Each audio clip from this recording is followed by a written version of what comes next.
Hey guys, when the cat's away, the mice will play.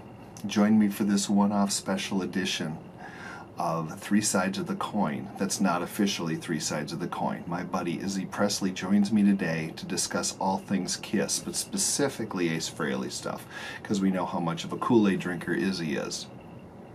So the best part about this is Mike and Mark have no idea that we're doing this. I can't believe you guys actually thought we'd leave you hanging and not give you something while those idiots are out of town.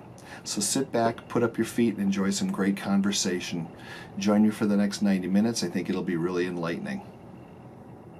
I can't wait to see what they're going to say. Hello, everybody, and welcome to the non-official, official Three Sides of the Coin, episode 130 and a half. Oh, yes. Yes, joining me today is the ever impressive and fun Izzy Presley. Izzy, how are you? Dude, I'm great. And I think it's funny that the only way I could get back on the show is when Mike is not around. Well, because I can actually make decisions. Yes, and I think I like it when you can make decisions. I feel like this is when Scott Hall first showed up on WCW, the NWO taking over. It's like what we're doing. We're taking over the show. We are. These two knuckleheads are out. One's in New York and the other one's fishing up north. They have no idea we're doing this. And we're just going to post this show and say nothing. So, I love it. Izzy and I are taking things over, and we are going to call this the official Ace Frehley podcast today. I love it. We will talk about some other things, but specifically we're going to talk about Ace, so that should make Mike absolutely insane. And, of course, he's going to see these glasses and go, those are great Tommy Thayer glasses. Yes, he will. And we're even going to do a This Ain't Spencer's Crap live from Izzy's. This is Spencer's Crap. There you go. Perfect. So Izzy was kind enough to join me. He just finished his podcast, which you guys need to check out, which is another effing podcast. He broadcasts weekly. And you just took care of who was the new guest? Doug Pinnick from King's X. King's X, yes. Oh, my God, did we have a conversation. Okay. Oh. So tell everybody where they can find you. You can find me on Spreaker, Spreaker.com/user/Izzy Presley, and it's on iTunes, too. If you just put in Izzy Presley iTunes, you'll find another effing podcast and Dropping the Needle, which hasn't been done forever. Yeah, I suppose we should do that, I guess. We got to get around. Yeah, I've been trying. I know. And you know, the problem is that, you know, there are a lot of people who would love to have us do it, and I'm fine with doing it. It's finding the time to do it, because weekends just don't work.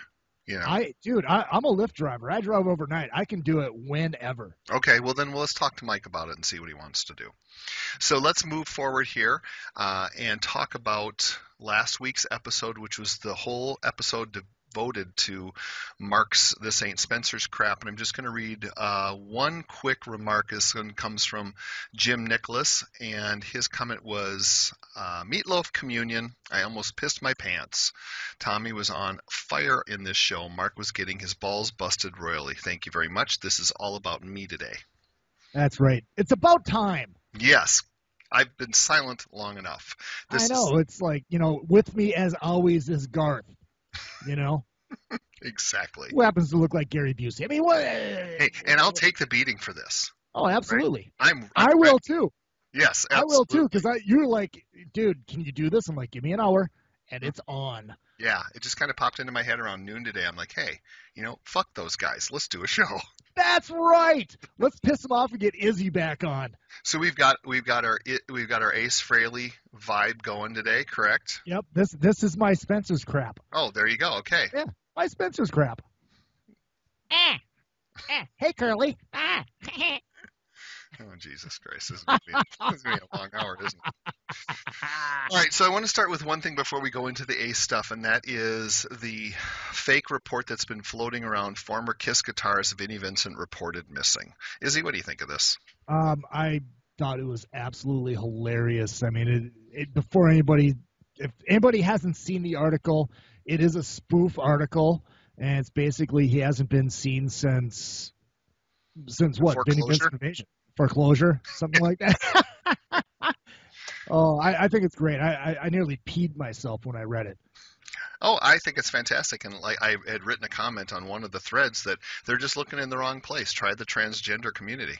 Yeah, he's hanging out with Caitlyn. Yeah, exactly. They have a new group. It's Caitlyn and Vanessa or whatever it goes by.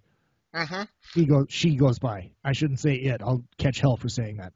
But the dogs are confused because they still smell balls. They're like, yeah. So, anyways, that's going to be hilarious. part of your homework. What do you think about these types of hoaxes? Do you find them funny, or do you get all jacked up because you actually believe they're real? Some people took it very seriously and honestly thought that it was a legitimate news story. And I find that so hard to believe because who's talking about Vinnie Vincent at this point? Nobody. Vinnie Vincent isn't even talking about Vinnie Vincent at this point.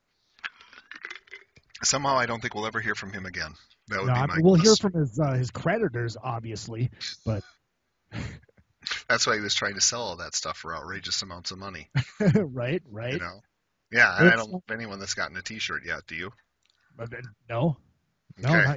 It's funny because I had Mark Slaughter on, and I'm sure you guys. I didn't know you guys had Mark on also. Yeah. But, here's my other Kiss thing I brought in. Huh? What is it?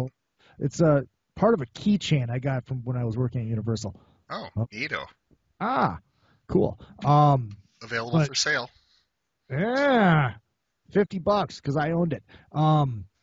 Mark was saying, I'm sure you guys asked him about this too. The last time he talked to Vinny or the last time he saw Vinny was when they walked off stage in 1988. Yeah, he hasn't seen him since and hasn't even bumped into him in Nashville. So I think he's pretty much a recluse at this point, you know? MIA. Yeah. I mean, I don't think, does anybody know where he is? He just disappeared. You know, his house went into foreclosure. It did get sold for like $86,000, and it looked like it was an absolute mess in the interior.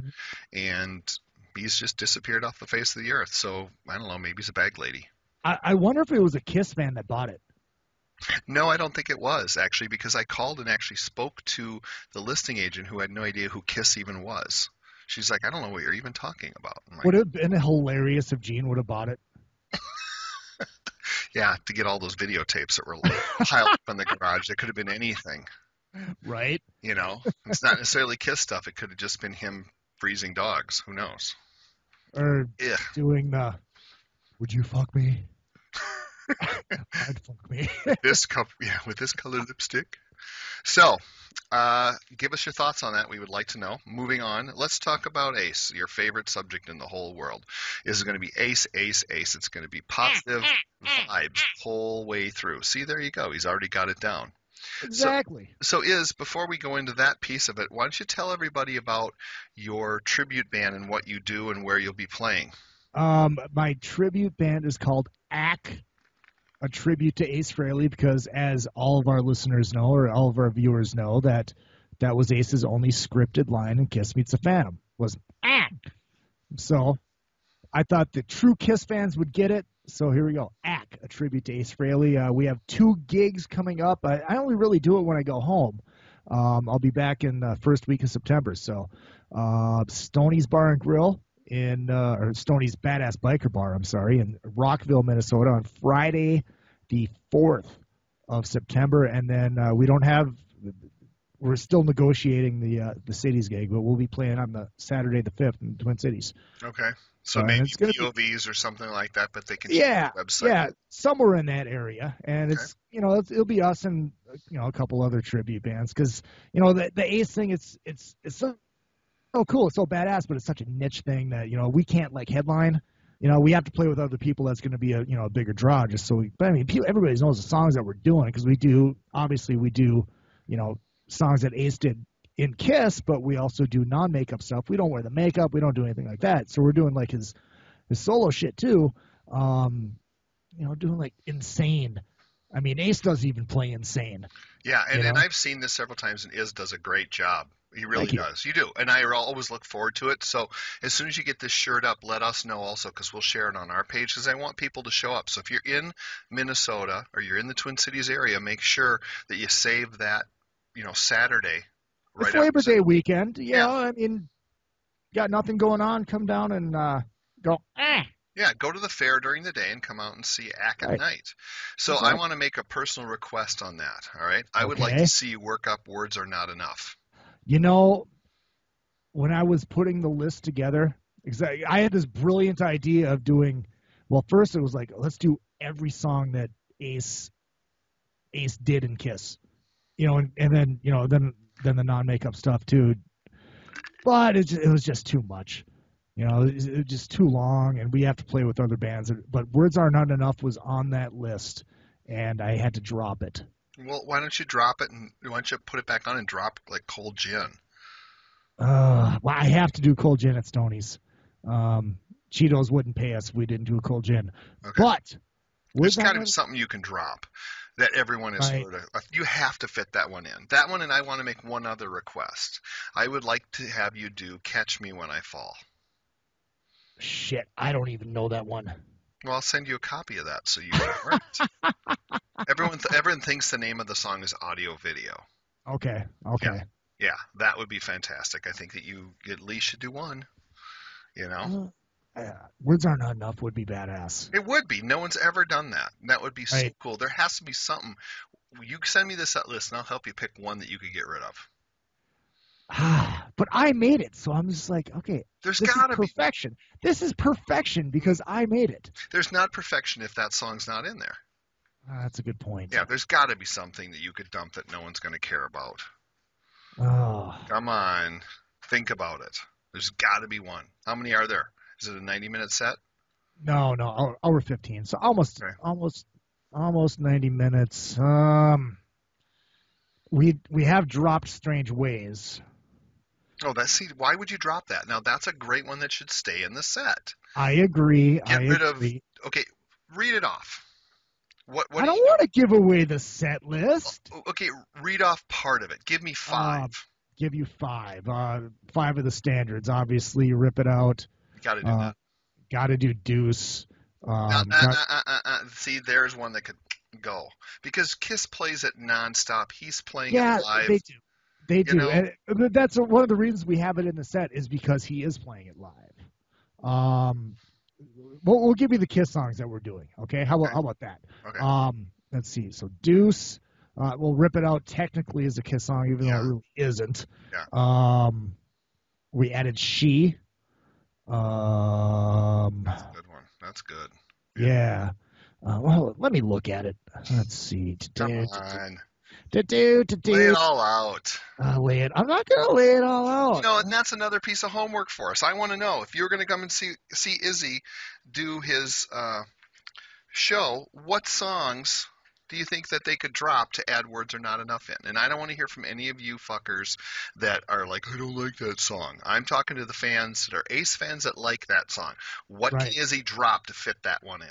Okay, here's the Kiss era, because obviously there's some off of his Kiss solo record on there. Okay, Rip It Out, Deuce, Parasite, Rocket Ride, She, Shock Me, Speeding Back to My Baby, Snowblind, Cold Gin, 2000 Man. I would drop Deuce to make room for another Ace solo song. I would drop Cold Gin, but you said you can't. Why don't you get rid of Shock Me? No.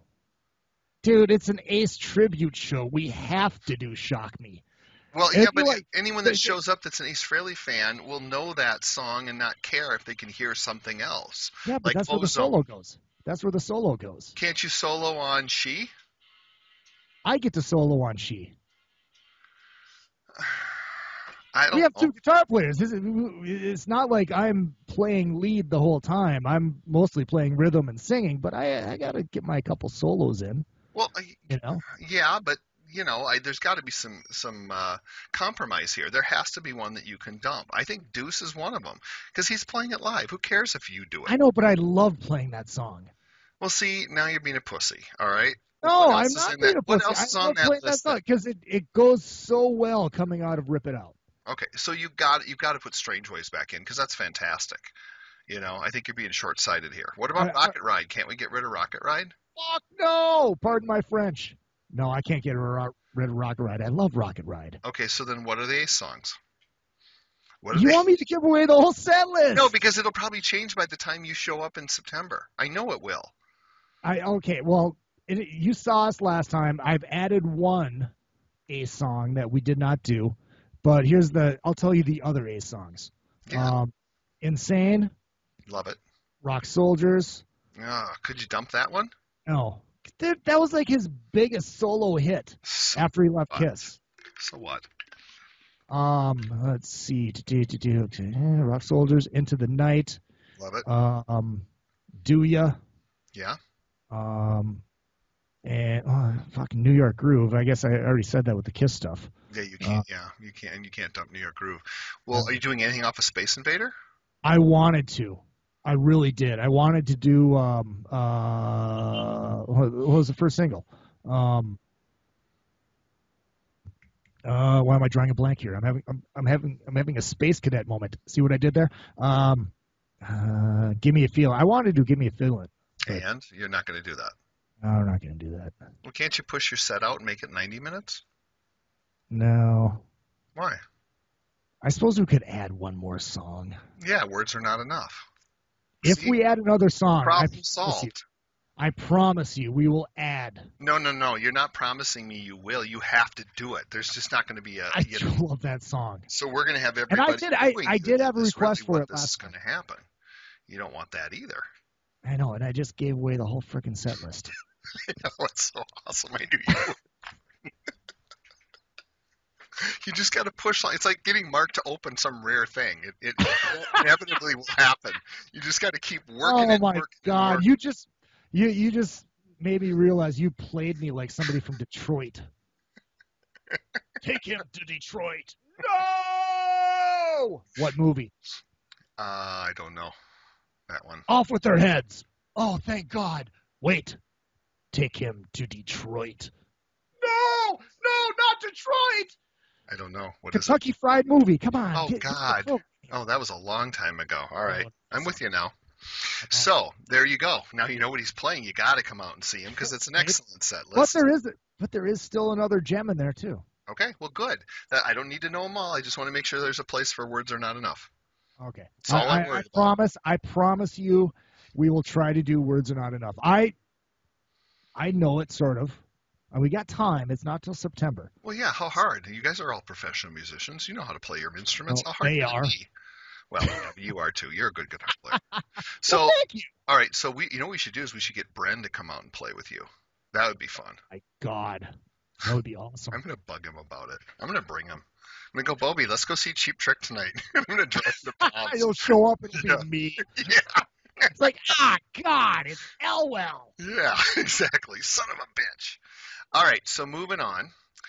You got to come out and see it. So everyone in the Minneapolis-St. Paul area, watch for it. We'll update you.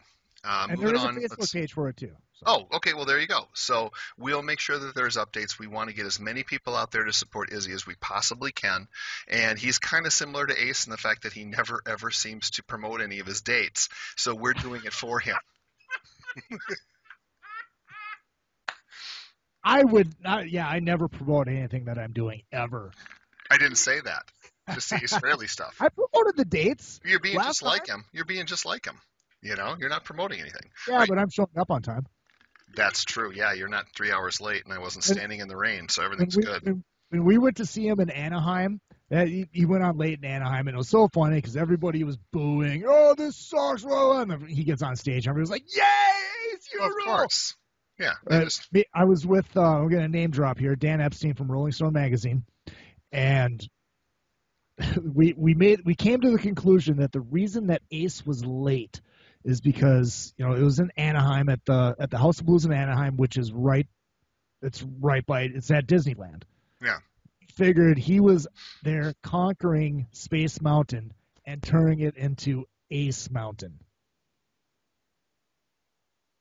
Oh, come on! That's awesome! That's lame. Really? Was awesome. Yeah. All right. So, was the show good? Tell us about the show. It was unbelievable. It was unbelievable. My only gripe with the show is, what's his chops? It's back in the band. Guitar player. Scarlett. Scarlett plays the rhythm part for Cole Jinrong. Really? Yeah, he just plays along with Ace. There's actually a different guitar part that goes, but he just plays exactly what Ace plays. Okay, so then should we write him a letter? I think we should. Okay, let's do it. How do we get it to call. him? I know. We'll send it to Ken over at E1. Oh, there you go. You know, have the I'm friends with Scott Coogan. I'll send it to Scott Coogan. Oh, there you go. Problem solved. So by the time they come around here and I get to see them, hopefully the guitar part will be correct. Right. Fantastic. So other than that, though, you loved it. Okay, so other than that, you loved it. Ace sounded great. I mean, his playing was amazing. I mean, he's got it. I mean, he's sober. He's got it. You know, he sounded great. He sang great. The band was tight. So would you encourage fans to go out there and see him? Absolutely. All right. Absolutely. All right. And then did they do a meet and greet that night? Yes. Okay. Did you go to that? I did not. Okay. All right. Because our Rolling Stone tickets didn't include our meet. Well, I just thought I'd ask because that's been the bone of contention for the fans, and that's really the bulk of what we've talked about from a complaining standpoint. Is that there's a lot of upset and disappointed fans over that whole thing, but it sounds to me like all the shows have been fantastic. So that's never an issue. So get out there and support him. And again, he's not really telling anyone where he's playing, so I can tell you about two for sure. I'm going to see him at the Surf Ballroom on July 5th, which is in Mason City, Iowa. So for anyone within driving distance, that's a great venue to go see him in because it's a classic place where, you know, Buddy Holly played his last show. Apparently it looks no different than it did back in the 50s, and the tickets are only $25. Oh, that's a steal. Yeah, $25. How can you go wrong? So get out there and support Ace. It's north of Des Moines by probably 80 minutes or so. Yeah, it's Clear Lake, Iowa. Yeah, Clear Lake. Yeah, it's Mason City, Clear Lake. It's right there. You can't damn miss it. I wanted to correct you. No, well, essentially you did because it is not Mason City, but that's the exit. It's right there. Yeah. So from Minneapolis, you're probably 2 hours. Yeah, it's a short drive and worth it. Yeah, totally. And then he's going to be playing on the Saturday of the 12th of September, and that will be at Hinckley Casino, which is north of the Twin Cities, and he's going to be on the bill with Twisted Sister and Tom Kiefer and a bunch of other bands as well. But who doesn't like Tom Kiefer? Please. Oh, Tom Kiefer's amazing. It's freaking unbelievable. See, one weekend you can go see us honoring the almighty Spaceman. Yeah, the week before. And then you can go see the real thing and go, oh yeah, this is much better than those guys pretending to be him. Well, but you never know. That's still awesome too. Yeah, some people might like you better. You never know. I doubt that after seeing him. Oh, so good. Well, Izzy will be hanging out to take pictures and sign autographs and shit. So right, because I'm that famous. Yeah, but people love you. Come on, you're part of the Three Sides family. So he's doing a tour. Sounds like throughout the summer into the fall, sporadically in the United States. I've been hearing. I heard he's playing now in Sioux City sometime in September as well, so I wouldn't be surprised if an Omaha, Nebraska pops up, or even Des Moines show, possibly another one actually in Minneapolis. He's playing Green Bay also in September. I won't go to Green Bay. There's no way. I hate that city. I'm sorry. Really? I love Green Bay. Packers. I hate the Packers. Well, I know, but that's the point. But I tell you what, man, Green Bay, you would have a blast. Oh, I'm not saying it's a bad city. I just hate the Packers so much. And I know, I do too. It'll be football time, and I can't deal with them. Right, right. See, crazy. I was this close to going up there for that show because my good friend Paul from Annex is opening.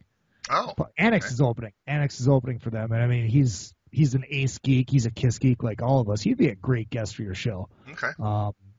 Kiss geek. He's got the ink like all of us do, and well, at least I do. But yeah, he's living out his lifelong dream. Is he opening up for Ace Frehley? Right. You know? So I wanted to go up there and see that, but I can't because I'm going to be in Minnesota the week before. Right. That sucks. Well, maybe he can at least send you a video. Oh, I'm sure there will be video. Yes. And he'll get a picture taken with Ace, so he'll send you that too. So it's almost like you're there in spirit. Right. Right. What else do you want to talk about, Ace? What else do you have to say? He's the reason I started playing guitar, man. You've seen the tattoo, right? Oh, of course. Yeah. Yeah, absolutely. I won't whip it out. It's, So then are you truly offended that Tommy Thayer is wearing the makeup? yeah, Okay, so I tell me am. why. Because Ace created that, and it's the same thing with Peter. It's like they created those characters out of their own personal persona. It's like those characters were created as a part of them, and now you got people. I mean, obviously, Gene and Paul own the makeup, and they says, "Oh, they lease it from me." Bullshit. Gene and Paul own that stuff. Yeah. Like, it's just not right. I just don't think it's right. I understand why they do it. I mean, obviously that's the look that the fans want to see, the fans that don't care. But I think, I mean, it alienates a lot of us. Well, so let me ask you this then: is it not a little bit hypocritical on the part of Ace or Peter to have been in the band at some point in time wearing the makeup when the other one was Eric or Tommy, and then complain about it? Have either of them said that they liked that though? I didn't. That's not the question I Right. asked. I'm just Right. asking you if Well, you yeah, think it is. it's It is. a little It is a little hypocritical. bit. It is a little bit, but I mean, look, I mean, they're getting their paycheck. But but so isn't that kind of the same thing with Gene and Paul? They're getting a paycheck, and let's face it, okay, you love Ace. You're I probably do. one of the biggest Ace fans of anyone I know, specifically for Ace. Are you going to tell me right now that if Gene and Paul came to you and said, Oh, Izzy, I'd be fucking. I would. Where do you want me to be? okay, I'd do it in a heartbeat. okay, so then at that point, if you feel it's wrong, That doesn't mean I have to like it. yeah, but if you're going to go along with it, how can you not like it? And you're I going do to, it for the paycheck. I do it for the. you're going I to do tell it. me then. Just wait. I do it for the paycheck and the fact that I could say that I was in Kiss. Okay, so that explains why Tommy's. But I would hate it. You'd be just so miserable, you just would screw up the notes. Is that what you're No, saying? no, Are you saying that it wouldn't be? You wouldn't I put a wouldn't smile screw on up your notes face? on purpose. I would just, I mean, because that's how I play. I fuck everything up. You said it, I didn't. No, I'm just asking you. No, I know. But for someone who thinks it's wrong for anybody else to do it, if you were put in that position where Gene and Paul came to you and said, we want you to join Kiss, but we want you to do the spaceman character, you would do it. Yeah. Okay. So then, so all I'm saying is that how can you be upset with someone else doing it if you in turn would do it yourself? Because I still think it's wrong, and I'm a whore. Okay. Well, so aren't Gene and Paul whores just because? Absolutely they are. But see, this is the thing. I don't hate Tommy Thayer. Oh, I didn't think you did. I never said I hated Tommy Thayer. No. And obviously he gets shit about this all the time. I don't hate him for doing it. I don't blame him for doing it. That doesn't mean I have to like it. Fair. I just think it's hypocritical is all I'm saying, because from my point of view, I've been a fan since 1975, so I grew up with the band. Right. I love the original four. To me, the original four is always going to be the best version because you have so many childhood memories tied to it. So what I'm getting at here is I want to have a discussion with you today from that perspective. All right? So, and I've said this before and I'll say it again. Things aren't meant to last. It is what it is, okay? They did a reunion tour for me. I got to see them a dozen or so times throughout 96 till, the end of that farewell tour. By the end of the farewell tour, everyone has, for the most part, agreed that the wheels were kind of coming off. But that aside, even with that out of the way, they did what I, as a hardcore fan, wanted them to do. All right? So now that comes to an end. Mm-hmm. Ace and Peter are no longer in the band. They've replaced them with Tommy and Eric, who I think are exceptional musicians. I agree. All right? And I can choose to either A, not support it anymore, or B, I can support it for what it is. My issue, or what I want to speak about, is the fans who have this belief that you're not a Kiss fan if you accept that. And I call bullshit on that, because I would rather go see them how they are now than not see them at all. Oh, I can't disagree with that statement. I mean, look, would I see Kiss now? No. And it's not because of Eric and Tommy. It's because, I mean, you guys, Trunk talked about it with you guys. I mean, Paul can't sing anymore. You know, it's not what it used to be. It just doesn't sound good anymore. But that's usually the first argument that everybody goes to.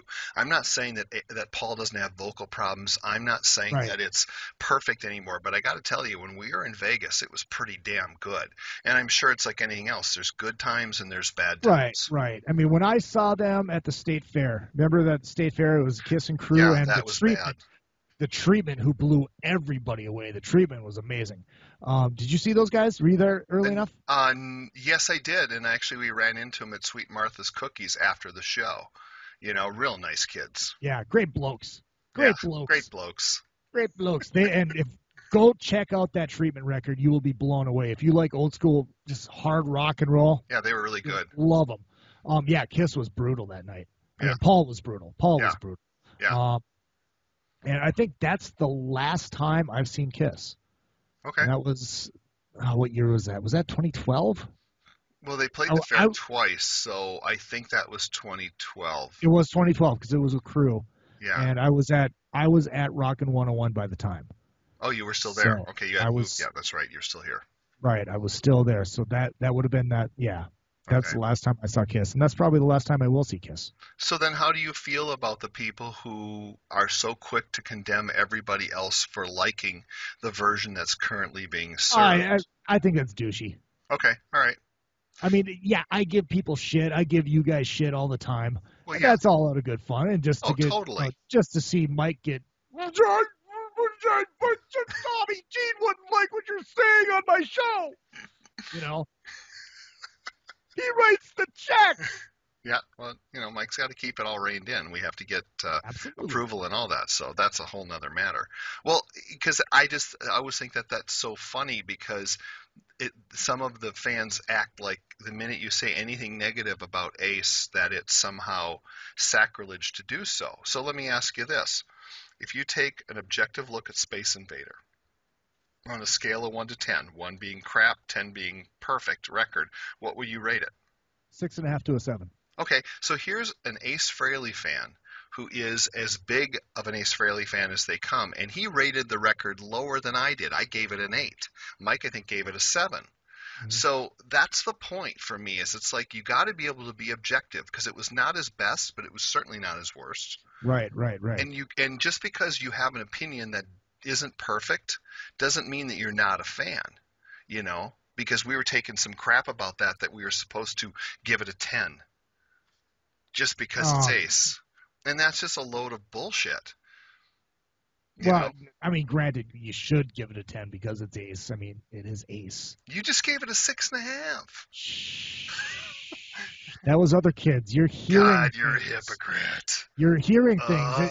Mr. Busey, it's that motorcycle wreck, Mr. Busey.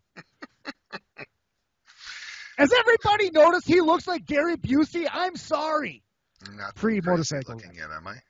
Good God, he's a strange son of a bitch. I know. You know him? Do you know him? No. No, you don't. You should have him on your show. It'd be great. No, he's not one of the people I've ran into. At the Apple store, I've ran into the janitor from Scrubs, which was awesome. Okay. Then at the Tom Green show, like Andy Dick, and who was hilarious, Pauly Shore, Tom Arnold, Kat Von D. But she didn't really talk to any of us. She just kind of left. But maybe she's still heartbroken. That could be. Who knows? That could be. I tell you what, one thing that's really cool out here, there's this thing that's called the Ultimate Jam. And he lives in L.A. for everybody that's... Yeah, I do live in L.A. If you're ever out in L.A., Wednesday nights at the Lucky Strike in Hollywood and Highland, it's called the Ultimate Jam. It's hosted by Matt Starr, Who Yep. played with Ace, played on the record. Yep. Mr. Big, Chuck Wright from Quiet Riot, and basically what they do is they cycle in like 30 or 40 musicians throughout the night, and like Doug Pinnick. Last week Doug Pinnick and Joey Belladonna from Anthrax were both there, and like they'll do something weird like, oh, here's Joe Cocker's backup singers, and just cool stuff like that. I hosted it in May, and it was Tracy Guns, Rudy Sarzo, Billy Sheenan, Richie Kotzen, and this is the kind of thing that you're getting, and it's just jamming cover songs. Bruce Kulick has played it. It's fun. It's a great Very time. cool. Yeah, that sounds awesome. So it's Lucky Strike on Wednesday nights. Wednesday Is that nights. on the Strip? That is in Hollywood Boulevard. Oh, I'm sorry, Hollywood Boulevard. Okay. Yeah. Wonderful. And I will be hosting it all of July. Excellent. There you go. So who are you going to get? Are you going to try and get any people you know? I don't know yet. I just host it. They hand me the script and I go. Okay. Very cool. Yeah, and that's the thing is you don't know. Every week it's different. So it's so cool. Like Neil Turbin, the original singer from Anthrax, is always there. It's just random. It's great. And I suppose you get to see all this talent that you don't normally get to see because they're doing something different. Right. Like let's talk about Michael Grant for a minute, okay? I think he's one of the best guitar players I have ever seen in my life, and he plays with LA Guns. Now I know he's got some side projects as well, but Michael Grant Assassins. Yes, very, very cool. So if you get an opportunity, check that stuff out. So back to the Ace thing. Yes. So then what do you say to someone though? You said it's douchey, but how do you explain to them that you can still be a Kiss fan and even though Ace and Peter aren't in the band?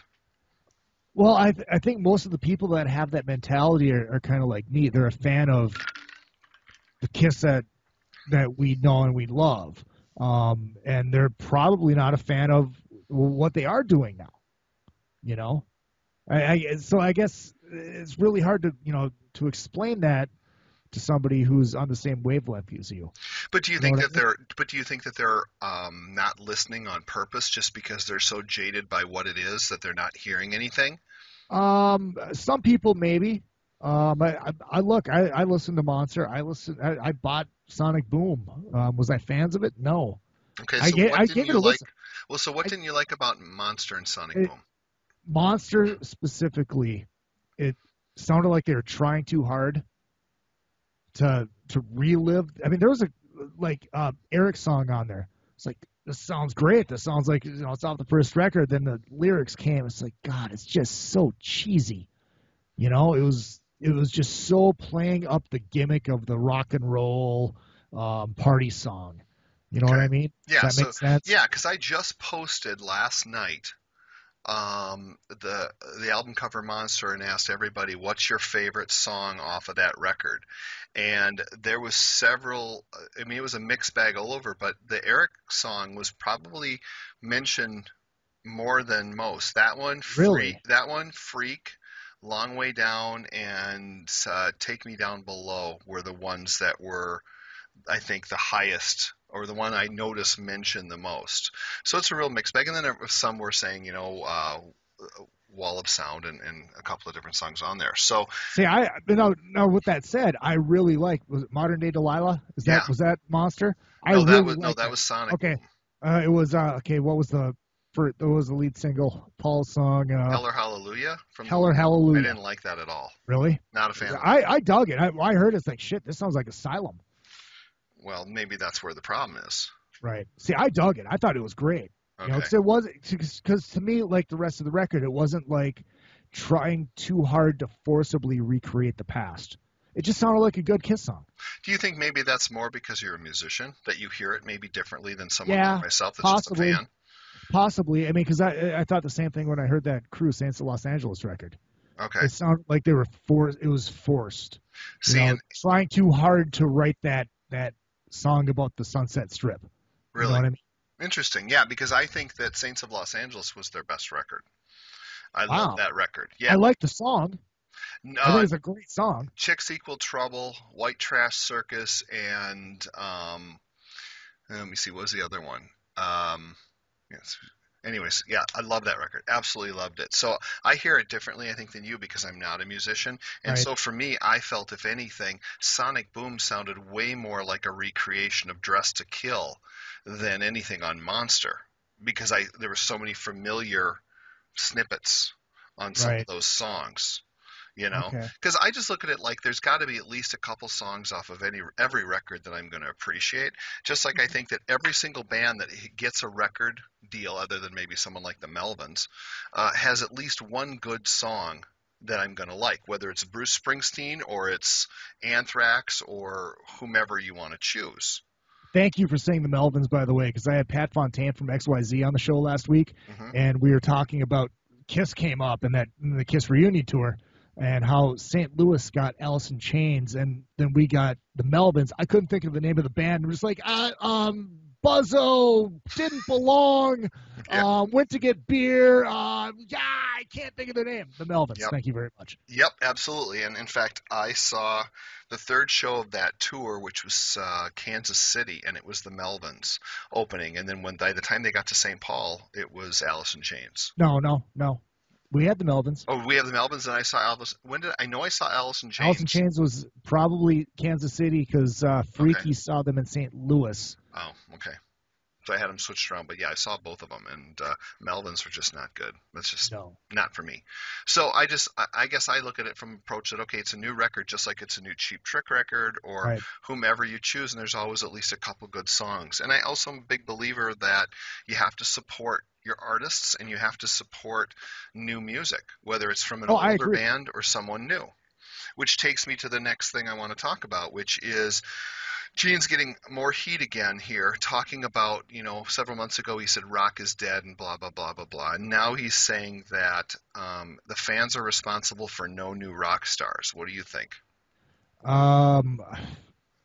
Look, I think the same thing Doug Pinnick said when I was talking to him.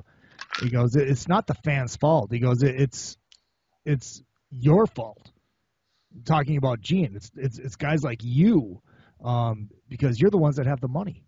You're the ones that are charging, ridiculous prices, and which that's the industry now. I get it.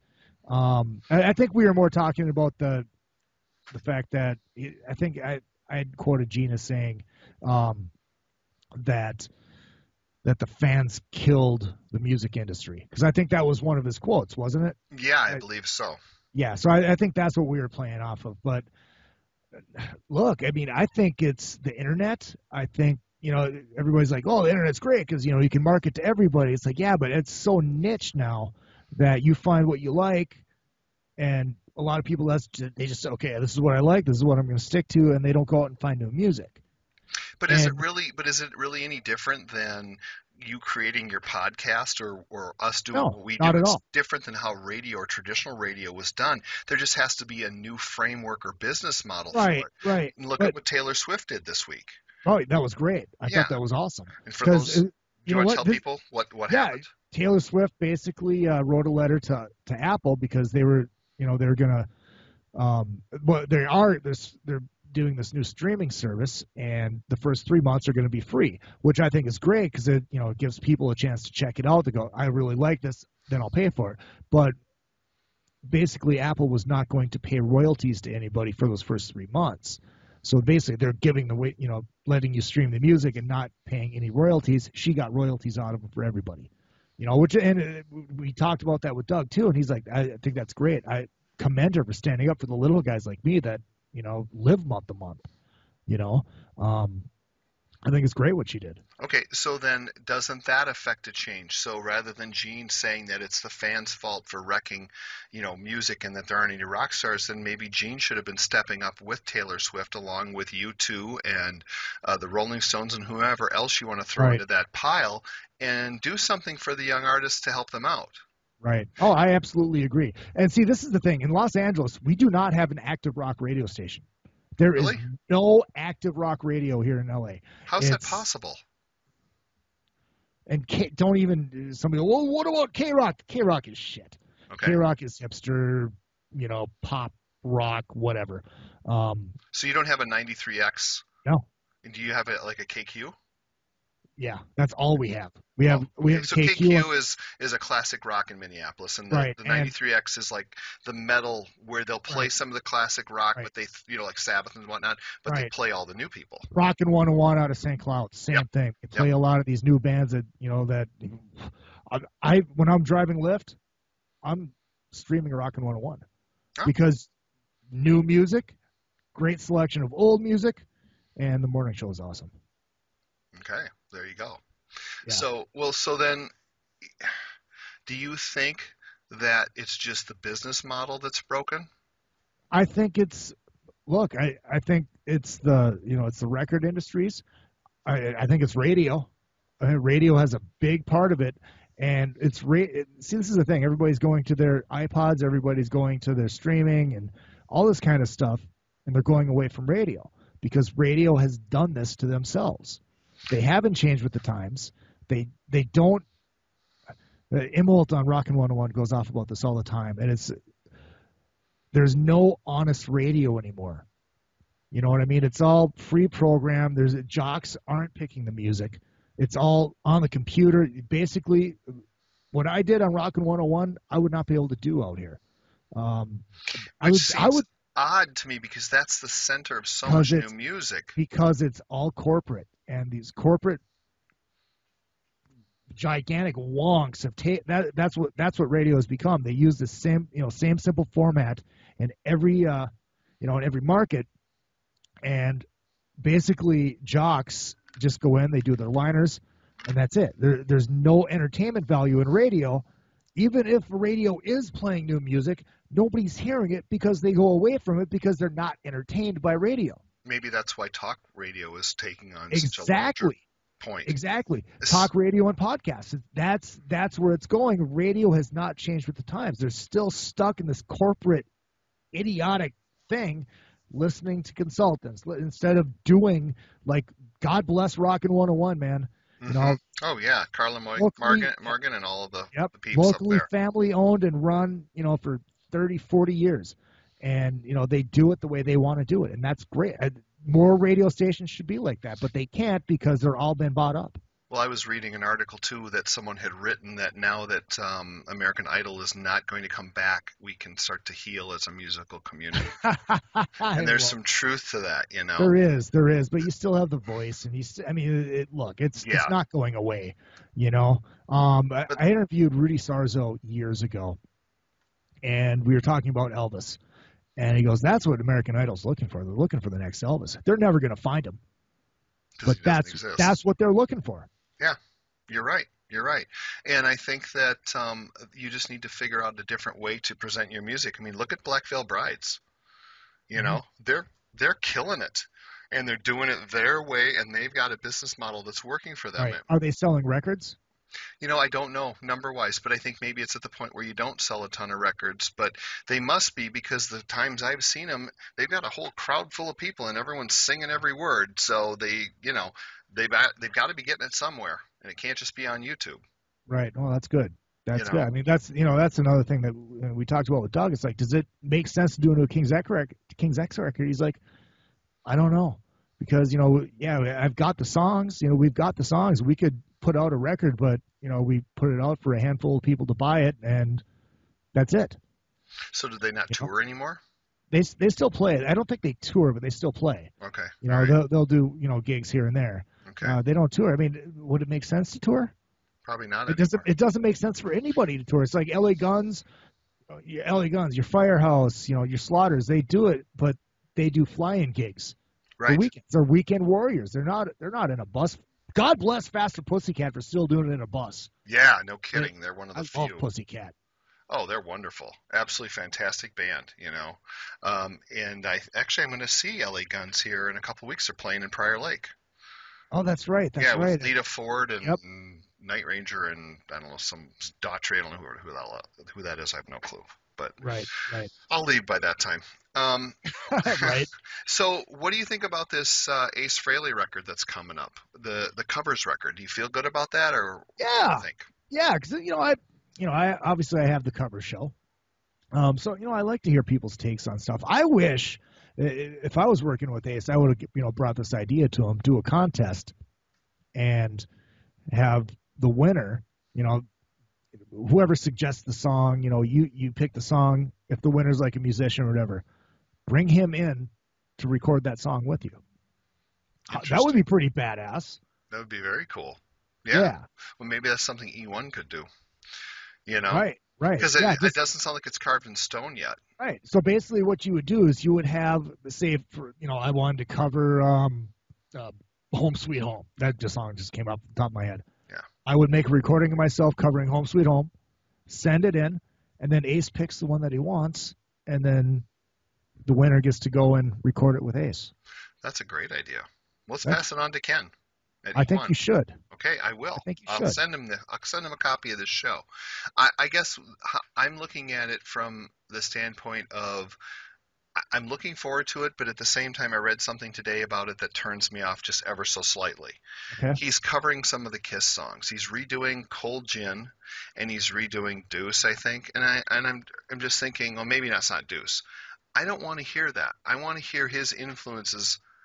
I want to hear those covers. I don't want to hear Kiss songs. Right. I don't care if it's Hendrix or Cream or Stones or whomever it is, but I want to hear, 12, 15 solid tracks of people he admires. Right. And because we've heard him do them. Yeah. On the live records. Those would be great bonus songs. So include them as bonuses, but don't add those as like your 12 tracks. Right, I agree. Because how hard is it from a musician standpoint? Like if you pick out 15 songs that are cover songs that are already recorded so you know how they're laid out and you figure out how you're going to record them, really, how hard is it to go in and record those songs? It's got to be easier than creating a new one. Oh, absolutely. I mean, especially with the, with the talent that he's working with, they go and they knock it out like that. Right. So I'd like to see, 15 songs and at least 13 of them be non-Kiss songs. Yeah. So you really feel like you get a full disc. That's the thing I'm concerned about. But I look forward to getting it, and I'll buy it right away. We want to support them. We're all for it. It's funny. It's like we take a lot of shit from people. What? Oh, you guys take shit from people? No. It's Mike's fault. It's usually Mike's fault. Right. Speaking of shit that Ace has played on that's a cover, have you heard the Bowie cover that Ace plays on with Anton Fig? Mm-mm. It is Joe Silva. I played it on my cover show. I had him on my podcast when he was in town here. Hold on, let me. Joe Silva. Yeah, he did Starman. Did a cover of Starman. Oh, cool. And Anton Fig produced his record. And he got Ace to come and play the solo on Starman. And it's a badass version of it. Okay, so why do you think look at Space Invader. Were you happy with the way it sounded and how it turned out? Or being that why did you give it a 6.5 out of 10? What was missing on it? Look, part of Ace's charm is some of the cheesiness in the lyrics. But I think there was points where it was just like, Spaceman stuff overdone? Is that what you're saying? Maybe a little bit, but I don't know. It's just some of it was like, the music, loved it. Musically, all the way through, I loved how it sounded. I thought it was produced well. I thought it sounded great. It sounded killer. The first time I listened to it at real volume, I jumped in the BMW. Head to Vegas for the $1 beers and free bar. No. The taco bar or whatever. No, that was a free buffet. Oh, gave me great ass. That was awesome. I know, I was round. Jesus. Your eyebrows finally grew back. Yes. Yeah, Izzy, by the way, met us in Vegas, and he had been up all night drinking $1 beers and eating at a free buffet in Vegas, which is, where do you even find a free buffet? I don't even want to know. I got it off of Facebook. And you got to walk up win from him when he does that, because it's brutal. No, I put the CD in, and I got in the BMW, and I drove up the PCH. So basically, I drove Pacific from Coast Highway. Yep, that's the one that runs right up the Atlantic. Mm-hmm. Pacific. Atlantic's the other side. That would make sense. Pacific Coast Highway, Pacific. Drove up the Pacific, drove up to Malibu, and then cut back over, cutting through the mountains, and just God, I love Los Angeles. I love California. My ears were ringing when I got out of the car. And I'm like, God, this sounds amazing. I love it. So then why the 6.5 out of 10? What was missing? Was Cheesy it lyrics. the vocals? No, I lyrics? thought the vocals are fine. It's just cheesy lyrics. Okay. Cheesy lyrics, That's fair enough. But that's part of Ace's charm. Right. But then doing a covers record, he's using other people's songs and lyrics, Right. so that problem will be solved. Right. But do you agree with me that you'd rather hear cover songs versus absolutely. something Absolutely. that's rehashed? Like, I never understood why Gene redid "See You in Your Dreams" on his '78 solo record. I still, to this day, I'm like, why did he do that? That was just, not that if he would have put a different song on the record would have been any better, but. Right. I love Gene's solo record. Really? I do. Oh. Because it's so out of left field. Yeah, but you still listen to it? Because I don't. Yeah. Radioactive, yes, but that's about it on the whole record. Living in Sin, I think, is great. All right, let me look at the songs. When I did my little, remember you guys did that thing, like put the record together from the four solo records. Yeah, you had your list. Yeah, I had my list, and there was let's see, Gene Simmons. Let me look up Gene Simmons. I should know these off the top of my head, but I can't. Well, yeah, which shows me that you listen to it all the time. No, I just can't remember stuff. I'm an airhead. All right, so Radioactive, Burning Up the Fever is a great tune. Living in Sin, I love it. Mr. Make Believe, man. The only thing I really don't like on here is When You Wish Upon a Star. Yeah, well, that's a gimme. Right. But, I mean, I like the whole record. Interesting. Yeah, because I felt it was a distant fourth of the four of them, by far. Really? And I take a lot of crap for that because most people don't like the Peter Criss record. I actually kind of enjoy the Peter Criss record. Because I just look at it for what it is, which is a record full of songs. Right. And I was raised on stuff from the 50s and 60s, so it fits right into what I'm used to listening to. I didn't look at it like it has to be a Peter Criss record like the Catman. It's just another solo album. Right. But there's a lot of people who are really twisted up about that. What do you want to say to the listeners regarding Ace? Anything you want to talk about that we haven't covered? No, just support him, man. And I think most of the listeners do. Yeah, I think so. I think Yeah, I mean, there's about 12 or 15 of them that are mentally ill. But other than that, 99% of the people that listen to the show are fantastic, and they look at it from a level-headed standpoint where they actually, if they see an odd-sounding headline for the show, they actually watch the show. Right. To realize, like when we said that Ace Frehley is a sloppy guitar player, that was actually a compliment. It's his style. It's part of his swagger, Absolutely. That's it's the what rock I and love roll. about Ace's playing, man. He's got a swagger about him. He's not the most technical guy, but he's just got a swagger in his playing, and that's what I love about him. But the technicality shouldn't matter, No. because look at Vinnie Vincent. It sounds like bees buzzing. Exactly. I would rather listen to, Ace Frehley. I'd rather listen to Angus Young, Joe fucking Walsh. Guys like that than Joe Satriani or Steve Vai, who are amazing guitar players, or Yngwie. It's not my thing. Right. Yeah, it doesn't do anything for me either. Exactly. But then you got guys like Eddie Van Halen and Randy Rhoads and George Lynch who are a nice combination of both of those. You know what I mean? Absolutely. Plus they have the songs. Exactly. So, are we taking this any further, or is this as far as we're going to go? I don't know. What else do you got to talk about? Is there anything else we can talk about? That was the biggies more than anything else. Yeah. I also saw that, let me see what else. There was one other thing, I think. A lot of live Ace footage, which is really cool. So people are getting to see him that may not be able to get to an area where he's actually playing live. Right, and look, go watch that live stuff on YouTube and listen to how great he sounds. Yeah, I everything I've seen so far has been absolutely fantastic. I really do. And I know that this is a KISS podcast, but since we are hijacking it today and doing our own thing, I actually want to talk about some other bands. There you go. This is a very special creation, drawn for me by a friend by the name of Melissa Johnson, It's very nice. who has a Excellent very, job. if all you ladies out there, she has this cool little company called Dead Threads where she takes old rock shirts and turns them into like new sexy stuff. Really? Yeah, That's Dead cool. Threads. Yeah. Okay. Well, we need to get that link so we can share Yes, that. I will send you that link. Well, let's do something that we never get to do, which is talk about some of the other bands. Yeah. Okay? So I want to start with Van Halen. Okay? There's been a lot All of right. press this week with some of the things that Eddie had said about Michael Anthony as well as about David Lee Roth, and it looks like it's been blown way out of proportion. And apparently, there's some people who've been actually sending, messages to Eddie wishing him ill health and that his whole family will man. die because of the stuff that he had said.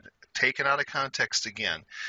Are you familiar with what I'm talking about? I know what you're talking about. I don't know about the out of context thing because I saw the headline about the David Lee Roth thing. I didn't read it. I'm just thinking, fucking Eddie. Was Eddie drunk again? I mean, what's going on? But then I saw the Sammy Hagar response to what Ed had said about Michael Anthony. Right. And what do you think about that? I thought Hagar was dead on. I do too. I would agree with that. And but then I always think, all right, is that said out of anger more than anything else? Because they seem to hold a grudge that, like, once you cross them or in their minds you've crossed them, right. There ain't no coming back. Right. And look, I mean, if anybody hasn't seen the Sammy Hagar video of his response, it's fantastic. And Sammy just getting more pissed. Basically, he's saying, why are you going after Michael Anthony? He has done nothing but fly the flag for Van Halen your entire career, and you're going after him with these lies. Right. Saying that basically he doesn't play his bass other than, minimal, and that Eddie had to tell him how to play, and it sounded absurd, but then it was also lumped in with his comments about David Lee Roth that David doesn't want to be my friend. It's like, well, who cares? Right, because I think the thing I saw about the David Lee Roth thing is that he's not we got 3 guys in here that love rock and roll and 1 guy that loves show tunes or something like that. It loves dance music, and dance music, he says it in a negative way, but that's always how Roth has been. Well, right. And I mean, obviously, we haven't seen a video of him saying it or heard the audio, so he may have been saying it as a joke. Well, yeah. That's exactly how I took it, and it's like David Lee Roth has been there for the performances. He's been involved in all of it, so I find it very hard to believe that that's an issue. I mean, they are what they are. Did you see the Kimmel performance? The what? The Jimmy Kimmel show. When they played on Hollywood. Yeah, I was there. Oh, that's right, you were. I was there.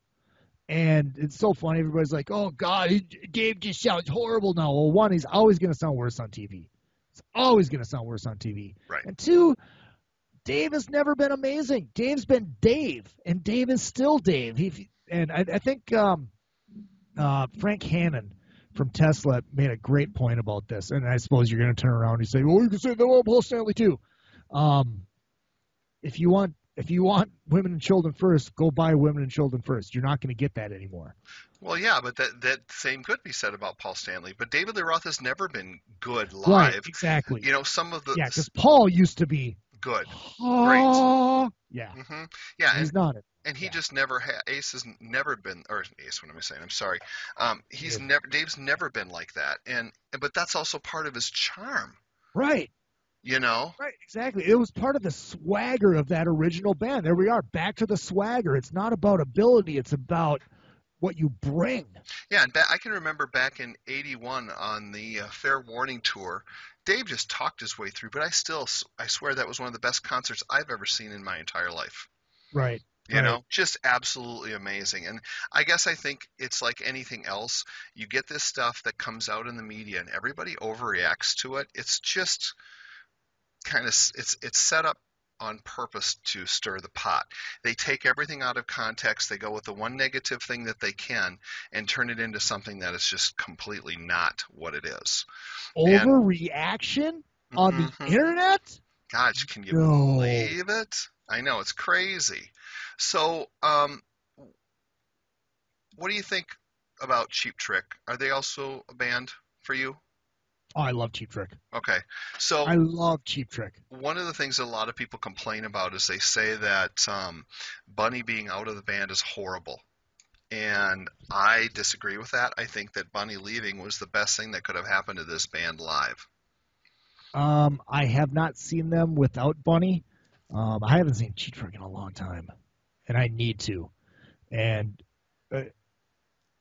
I guess I can't comment on that because I haven't seen him without him. Well, Dax Nielsen, which is Rick's son, Right, he's amazing. plays amazing, Yeah. absolutely. And here's why: it's not that I don't think that Bunny Carlos is a great drummer, but Bunny controlled the tempo and the songs of every show, and so we kept getting a 75-minute show from beginning to end with the same songs all over, no changes. Now it seems like they'll literally play pretty much anything.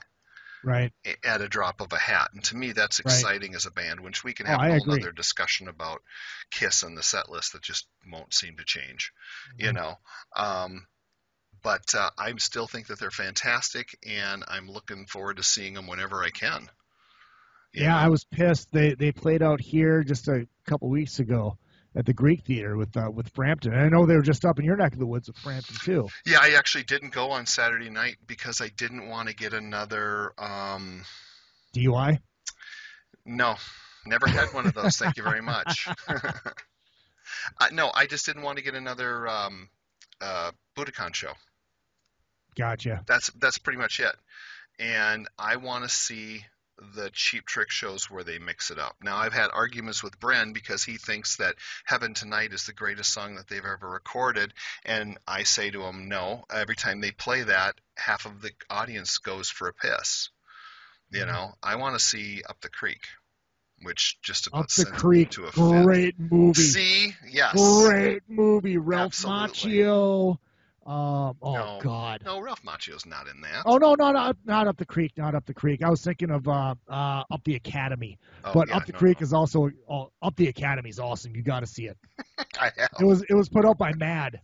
Yes, I remember that. That was a long time ago, my friend. You So, said you'd rip his balls off, sir. well, so what else? Motley Crue, how do you feel about the final tour with Alice Cooper? Look, I think I'm one of these people that believes that is their actual final tour. It's a very long one, but hey, they're taking a long time to say goodbye, and I'm hoping to see the show at the Hollywood Bowl when they come through. Now, do you hear anything, being that you're in LA, do they ever talk about the Crew in town at all? I mean, or is it just kind of like they are from LA, but they're disassociated with the city? No, it is what it is. I mean, it's people, from before I moved out here, it's like, okay, is it going to be just like everybody talking about the past and all those great bands that are from here and yada, yada, yada? It's really not like that. It's not like that at all. I mean, that scene is here because it grew up here. I mean, that's where that scene originated, but it's not like people are just, sitting around and clamoring about it. But when it comes through, yeah, I mean, it's a big deal. It's a big deal. I mean, it's great. It's great. What's the vibe on the LA Kiss football team? No one cares one way or another. No, I mean, the first season I saw a lot of people that I know out here going, and like, football's terrible. Yeah. But the one thing that the vibe I've gotten from people, it's a cheap thing to do in LA, which is few and far between. Right. Yeah. I suppose everything is a commitment and very expensive now when you want to do something.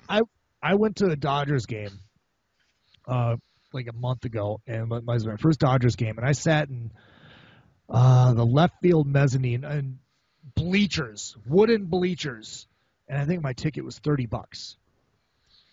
Now at Target Field, that seat probably is $10. If that, they're begging people to come now because they put out such a rotten product. It's finally getting better. Mulligan's really turning around. Oh yeah, I've been watching. It's been good. We've been proud of them. They're at least doing something this year. Who else who are you excited to see this summer? You got any concerts that you're going to? Artists you want to see? the Cat House Live. Which is? That is August 15th. They're renaming it Irvine Meadows for the old school sakes. Okay. And it's Cat House bands, Faster Pussycat, LA Guns, all the bands that made that scene in Hollywood are pretty much playing there. Really? It's a festival. But it's a 1-day festival, and it is going to be amazing. The reason I'm going is because I'm covering it for Metal Sludge. As you should. That's fantastic. I didn't even know about it. So Yeah, if you're out in the LA area, you got to go check that out too. Absolutely. And if you're out in the LA area, you know about this, because this is a big deal. Because Ricky Rackman's involved and yada yada yada. It's fucking Cat House. Well, is Brent Muscat going to be playing with Faster Pussycat on that show? I do not know, but I do know, if anybody listened to my my podcast when I had Tracy Guns on, his band Gunzo is playing. LA Guns is playing. Ooh. And I told him, I was like, dude, this is your one chance to go up with them and shut everybody up. Yeah. And he said, look, we're never going to be in LA Guns together. But me and Phil, we're still friends. So who's the problem then? Is it Steve? No, it has nothing to do with that. Tracy just doesn't want to do it. Oh, okay. So You then know, it's not a personality thing. And no, absolutely not. He's like, but this made Blabbermouth. He said that me and Phil will be writing again at some point together. Interesting. Just not in LA Guns. Interesting. I like it. I always thought they made a good pair, so Absolutely. we're looking forward to that. Well, I'm still looking forward to seeing Tom Kiefer again. For all of you that are or were Cinderella fans, I highly recommend you check out his latest offering. It's a solo CD. Solid Ground. Great Just record. Freaking amazing, and he's so good live. And what I like about Tom Kiefer is I really feel like when he tells you thank you so much for being here and thank you for supporting me, he actually freaking means it. Yeah, absolutely. You know? I saw him at the Whiskey, do that show. I was his merch bitch. There you go. And he was so thankful. And, I talked to him a little bit beforehand, and he's just a super nice guy. And that show, he was a little rough. It's like, but then all of a sudden, it's like the first 3 or 4 songs, it's like, it sounded like his voice was going. It's like, oh no. Right. How is he going to get, and all of a sudden, bam, he just pulled out of it, and he was Kiefer again. Maybe it was one of the first shows he'd done in a week or two. Who knows? Right, and it was rather dry, and that'll have something to do with it, especially if somebody sings like he does. Probably, but yeah, I've seen him twice now this year alone, and I'm telling you, if you can get out and see him, please do, because that's another thing about not letting rock and roll die is you have to support these bands when they do come to town, whomever it is, whether it's Faster Pussycat or one of Tracy Gunn's side projects or whoever. Get out there and because it's never expensive. It's like $20. I mean, come on. I know. Get out there, get your ass off the couch, tape whatever's on TV, and go and listen to some music, because that's what's going to keep these people to continue to come back. Because if you don't, what we're going to end up with is we're going to end up with these summer festivals like this year out in Cadott, Wisconsin, where I don't recognize one frickin' band on the whole thing from the weekend. Yeah, I know the names, but it's like a death metal fest. Right. It's like, I got no interest in something like that. So get out there and support them. Exactly. And then you go out and support them, buy the merch, buy the CDs. I mean, just buy the shit so they can sustain their career and keep doing this for us. Absolutely. Anyone else you are thinking about this summer that you want to see? Did you see the Stones? No, I didn't. And dude, it's funny because when they played out here, obviously they did their big show. Yeah. But they played a theater out here. Wow. Like a surprise show at the freaking Honda Theater. The Fonda Theater, the Fonda Theater, right off Hollywood Boulevard. And it was like tickets go like that, because just a couple thousand seater. Yeah. Well, I saw him a couple weeks ago at the TCF Bank Stadium on the U of M campus in How'd they Minneapolis. sound? Unbelievable. Unbelievable. It was one of the best concerts I've ever seen. Now, it didn't hurt that we had fourth row center, and Right. got the tickets from Ronnie Wood, so that's always a plus. But I got to tell you, they were on it, and they sounded fantastic. So anyone out listening to this that wants to see where rock and roll started, if you're in the middle states area, because it seems to be Midwest, there's still several dates left. Get your ass out there and go and see these guys, because this is it, I think. So you got your tickets from Ronnie Wood. Did he call you up and go, "Are you that guy from Three Sides of the Coin?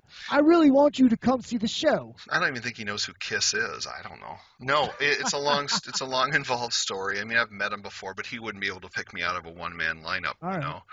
But it's a tie through my buddy John and a couple other people that we know, and we were able to get stuff directly through him, which was very gracious of him to allow us to do that. So that just added to the experience. Do you realize how many people we've pissed off over the last 20 minutes by not talking about Kiss? Oh, I know. Well, it doesn't matter. They're long gone. Right. I don't worry about This that. is our show. We're doing it our way. This is our show. This is This is pirate Tommy radio. Squared. Yes, it's pirate radio today. That's right. And because we never talk about other stuff, or rarely do we. So for me, it's a treat to be able to go into something different and talk about other artists and bands that we like. Mm-hmm. What about you? Is anything else? Any other bands at all? God, there's a lot of cool shit, but I can't frickin' think of anything. Let's see, Buck Cherry, they're coming back again this summer. summer. Buck Cherry's Saw them around a couple months ago. Freaking amazing band. If you like straight ahead rock and roll, go check them out. They've got a new record coming out called Rock and Roll, I think in early August, and if you pre-order their CD, you can download the first single. So get out there, support them as well.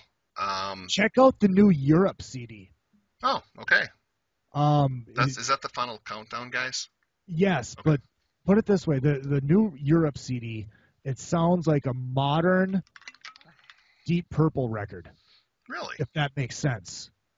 You take that Deep Purple vibe of the 70s, but today, it's badass. It's hard for me to imagine that because I only know them for the final countdown. Right. And look, when I wrote my review of this record, there is no Final Countdown 2. There is no Carrie's sister or Sarah's sister or whatever. Whatever that is. It Carrie? Yeah. Mm-hmm. There's no daughter of Carrie, whatever. They're not recreating their past with this record, which, it goes back to my problem with the Kiss records. This is badass. This is a badass record. I highly suggest. I saw it, Whitesnake. Oh yeah, they're coming here too. A couple weeks ago. How was that? It was amazing, and we got to see it. Phil Hughes. Yeah. Now I heard they opened up. Glenn Hughes jumped up and joined them for 2 songs with Dave. Oh, very cool. It was amazing. Now I heard they open up with Burn. Yeah. Okay. So do they do heavily Deep Purple stuff? No. They do a couple. Yeah, they do a couple. A couple of the Deep Purple covers off of the record, and then a lot of then the Whitesnake stuff. And Joel Hoekstra is amazing. Joel Hoekstra and Reb Beach on guitar. It's just, oh my God. So that's touring insane. Still. So they're around for a while. So if you're in the area, check them out. But I want to take a point that you just made. Do you really believe, though, that Kiss is intentionally trying to recreate their past? Are they doing it because they think it's the right thing to do, or like it's what the fans want, or are they stuck? I think they're stuck. So what should they be doing? Retire. Because of their age? Yeah, because this is my honest opinion. I think Kiss now has turned into what they became in the late 70s. Remember, they said it might as well be frickin' Ringling Brothers. That's what it's become. Well, did you hate that period with them? I wasn't old enough to know. You know what I mean? Mm-hmm. But hearing them talk about it, like on Extreme Close Up, when they were being honest about it, it's like, as a fan looking in, it's like that's to me what it has become. It's become Ringling Brothers. It's become a circus. It's become kid friendly. Which is what they said in Explicit. Yes, I know it was a long time ago, You know, people change, and yeah, even Metallica, they're not even swearing on stage anymore. It's like, what? Come on. Well, yeah, but don't you think that some of that just lends itself to the age of the artist? Because let's face it, you can't be, well, I shouldn't say you can't, but it seems odd to be in your 60s and be singing songs about groupies at that point. There has to be some other content Right. at that point. It's Right. not, they're not going to be a dangerous band anymore because it doesn't Right. exist. Who's Right, dangerous now? Maybe Black Veil Brides to a certain Yeah, degree. but I don't know. but you see, the thing, this is the problem with Kiss, is they're stuck in that gimmick now. They're stuck in unless they take the makeup off, they are stuck in that gimmick. But They're is that stuck. a bad thing? Because no one else is. I mean, they're Right. they're still their only, Right. only ones to Right. like them. But there's nowhere they can move forward, which is why they have to try to recreate the past. They can't move forward at all. Yeah, There but is nowhere for that band to go. aren't all artists to a certain degree that have been around as long or almost as long as them stuck there too? Because I mean, look at the shit that Aerosmith put out last time. Oh. All right, now Actually, I didn't mind that last record. see, I didn't mind it. I did, and I said to Jack Douglas, I'm like, what the fuck happened? Because a friend of mine is a massive Aerosmith fan, and he put together that record with some unmixed studio tracks, and it sounded completely different. And my understanding of the situation is that Steven Tyler wanted it to sound like something that would appeal to American Idol. And so for me, that's where the wheels came off. But no one wanted to hear the new stuff. And it was funny because when I saw them last year with Cheap Trick, I was with my buddy Will, and we knew they were going to be playing some new songs off the record. The record hadn't come out yet. And they played a couple of them, and we were looking at each other like, holy shit, this is amazing. And then when you heard it on the record, it was just like, that there's no way that can be the same song that we were listening to live. Right. So, I mean, I think they're all pigeonholed. I mean, look at Bruce Springsteen. Yeah, he tried some different things like Ghost of Tom Joad, but most of the Springsteen fans, they'll probably lie to you and tell you that they love his new stuff, but I can tell you, I saw him one time, which was a couple of years ago when that album came out. I want to say it was Magic something or other. And they played the first of a 3-hour show. They played the first 90 minutes. They did almost the whole record and a bunch of the newer stuff, like over the last 3 or 4 years. And I was just bored to tears, not because I didn't know the songs, but they didn't hit me in a way where I was like, wow. Because like I went to 6 a.m., for instance, and I didn't know the earlier stuff all that well, but I thought they were really, really interesting, and the songs were good, and I could listen to it and go, wow, this is cool. Whereas not so much with Springsteen, but the point being, and then all of a sudden he goes into Badlands, and everybody in the whole frickin' arena stands up and goes ape shit. So, yeah, they're more gimmicky maybe, but at the same time, that Born in the USA, that's Bruce's working man gimmick. Right. No, it's not the same though. I mean, because Kiss they're trapped. I think they all are though. No, not to the point that Kiss is. Because it's like how much bigger can the show get? They can't. Remember what they said when they took the makeup off. It's like where can we go? I mean, the costumes just get bigger and more ridiculous, and it's like there's nowhere to go. And I think they've reached that point where now the only way that they can survive is by living on the nostalgia, which is why they have Eric and Tommy in Ace and Peter's makeup. I mean, it's that's they're to that point where, and even when Gene and Paul coming out and saying, well, this band can move on without us, as somebody else as our character, it's like, well, you're Broadway now. Yeah, then it's stuck. Menudo. Yeah, and I agree with you, and I wouldn't argue that point, but I guess I just look at it like most of them, Alice Cooper, all of the bigger bands are stuck. Right. The only people who are not stuck are someone like Tom Kiefer. Right. Who I guess as he's going. I guess my point with the whole gimmick thing is, when they try to write to the gimmicks of the characters. I would agree with you. I thought that was a bad idea. It's like, let Tommy just be Tommy and let Eric be Eric. Exactly. I agree with that. Exactly. It doesn't have to have a space theme, but I could call Ace out for that too on Space Invader.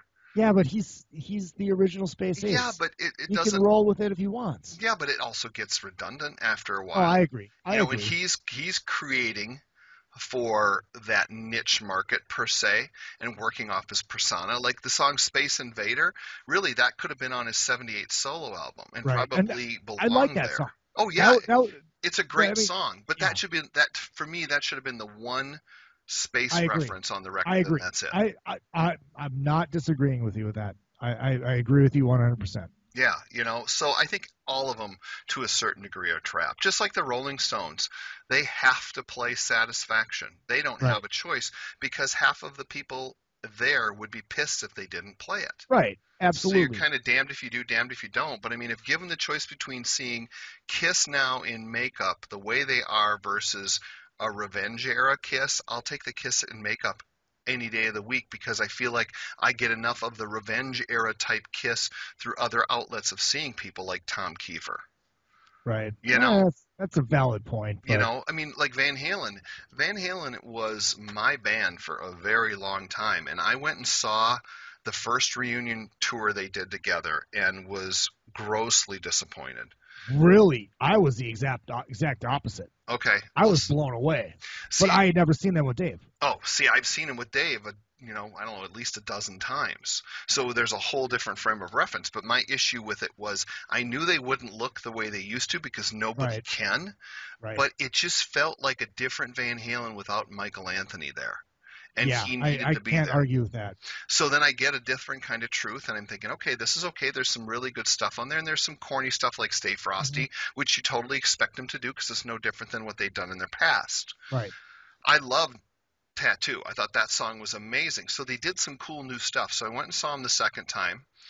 And about halfway through the show, then all of a sudden I could appreciate it. It literally took me 1.5 shows of physically seeing it to go, okay, how can I enjoy this in a different way? Right. It really, that one just stuck with me for quite some time. So, Side note on that first Van Halen tour, I picked up this Jamaican dude, and when I was driving Lyft, and we started yapping, and then something came on the radio. I was like, "Is that Van Halen?" Like, no. But then Van Halen came on after that. I was like, "Oh, we played with those guys." I'm like, "Really? Who do you play with?" This is Ziggy Marley. I'm like, "Did you play with them in Minneapolis?" It's like, "Yeah, I saw them." He was a percussion guy for the Ziggy Marley band that we saw open up for them in the 2007 show. Very cool. Small world. Oh, totally. And that made more sense to me than Kool and the Gang. That was another thing that just frustrated the shit out of me. They should have brought Cheap Trick out or any number of... How badass would that be? Fucking Van Halen with Cheap Trick? Oh, yeah. See? It's old school. So, I don't know. It just took a while to kind of get used to it. But, it is what it is. So now I won't see them this year because they're coming nowhere near us. But that's okay. Yeah. So, any parting words? Anything before we wrap this up? It was great to be back. Thank you, Tommy Summers, for inviting me on. Thanks, Izzy, for the short notice. Literally, it just popped into my head, and I have to give credit to Rick Schwartz as well for this, because he kind of said something about this. Like, well, they're gone and they left you at a lurch kind of thing. I was texting back and forth with him, and I'm like, you know what? No, they haven't. I'm going to do a show, and I'm going to call Izzy. That's right.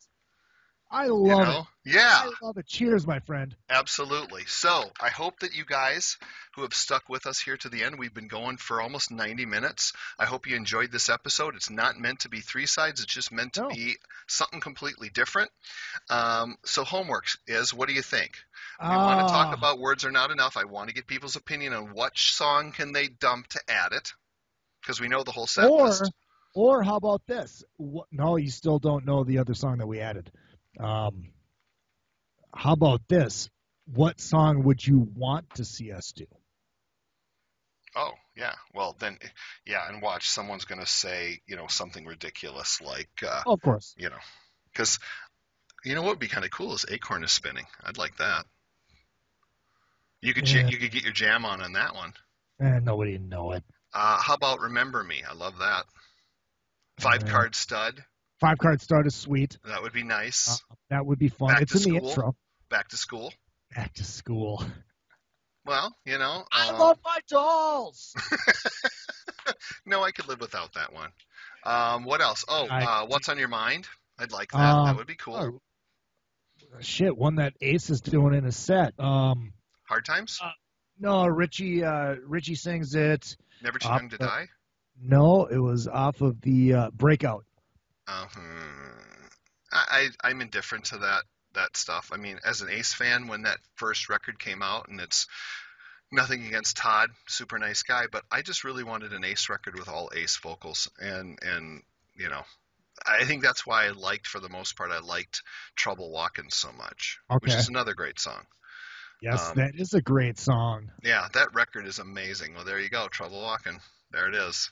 No, So, what can he drop? Because we want to get Words Are Not Enough in there, and I'll even videotape that song, and we'll put it up for everyone to enjoy. Oh, shit, that means I have to do Words Are Not Enough. Yeah, because I won't tape any of the other songs without it. And I'll bring my 4K video. So you'll look awesome in all of your glory. All right. Because, remember, last time you saw us play, you never talked about it on the show afterwards. Didn't I? No. I could have sworn that I did. Oh, well, my apologies. That was a lot of fun. I had a great night. They sound fantastic. So I will for sure give a review, and we will pop up at least one video. We did one of you from Vegas, too. We had that up when you did, was it Shock Me? Or Rip It Out? Rip It Out, Rip It Out. Yeah, that was a strange day. That was a strange day. And Shock Me. That was a fun day, yeah. That was the only way that I got on that show. Go, Izzy, come up to Vegas. Do the Vegas show with us. I get up there. They don't even have me on the show. Well, you know, Mike's in control of that. Right. I just roll, you know. That's right. So isn't he going to be surprised? Hi, Mike. Yeah, he's catching walleye right now. Surprise, surprise. Up north there, eh? Mm-hmm. Yeah. Oh, Canada, yeah. Yeah. Oh, for sure. Yeah. That's way past Fargo, you know. So, all right, guys. Well, thank you so much for tuning in. We appreciate it, Izzy, so much for joining me. This has been fantastic. Thank you so much. Oh, it's been a blast, man. Anytime.